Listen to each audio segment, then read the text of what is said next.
एक बार एक राजा अपने नगर का मुआयना करते हुए जंगल की ओर गया। वहां पर उसने देखा कि कुछ महावत अपने हाथियों के साथ डेरा डालकर बैठे हुए हैं। वहां उसने जो दृश्य देखा वह उसे चौंकाने वाला था।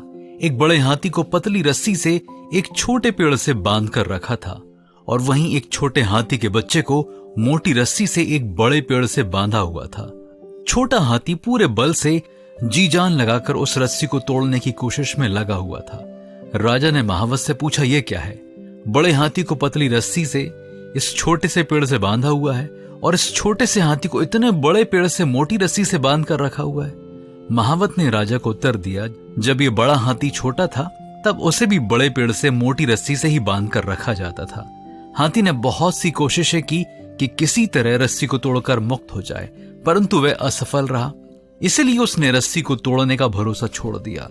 अब वह अपने आप को स्वतंत्र करने की कोशिश करता ही नहीं है, इसलिए उसे पतली रस्सी से बांध कर रखते हैं। जब छोटा हाथी बड़ा होगा तब उसे भी पतली रस्सी से ही बांधा जाएगा। राजा को यह बात अब समझ में आ गई।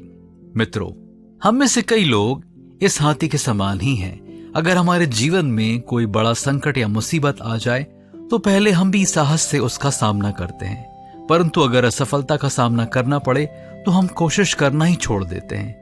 इसके बाद अगर कोई छोटी सी समस्या हमारे सामने आ जाए तो हम उसका सामना करने से हिचकिचाते हैं और उदास व परेशान होकर हार मान लेते हैं। इस तरह की सोच रखना गलत है।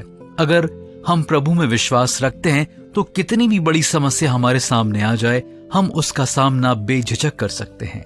बाइबल में पौलुस ने 2 कुरिन्थियों 4 अध्याय 8वीं और 9वीं आयत में इस प्रकार कहा है, हम चारों ओर से क्लेश तो भोगते हैं पर संकट में नहीं पड़ते, निरुपाय तो हैं पर निराश नहीं होते, सताए तो जाते हैं पर त्यागे नहीं जाते, गिराए तो जाते हैं पर नाश नहीं होते।